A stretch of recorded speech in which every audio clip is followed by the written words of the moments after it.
মাম্মাম, আর একটা কোশ্চেন ছিল। হ্যাঁ বেটু বলো। বলছিলাম আজকে তো নিশার বার্থডে না, সো ওকে আমি কি গিফট দেবো সেটাই আমি এখনো ঠিক করতে পারিনি। সো তুমি আমাকে 50,000 মতো দিয়ে দাও। আমি ভাবছি ওর জন্য একটা স্মার্ট ওয়াচ কিনে নিয়ে যাও।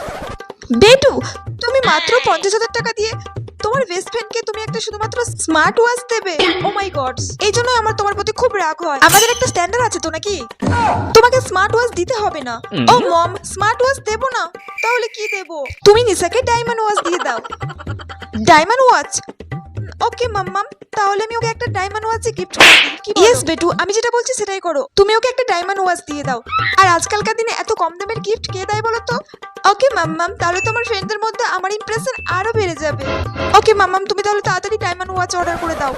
আমার হাতে মাত্র 2 ঘন্টা। ওকে, আমি এক্ষুনি ডায়মন্ড ওয়াচটা আনিয়ে নিচ্ছি। মাম্মাম, আমি তো পার্লার যাবো, আমাকে ফোন পে 10,000 টাকা দিয়ে দিও তো। মাত্র 10,000 টাকা?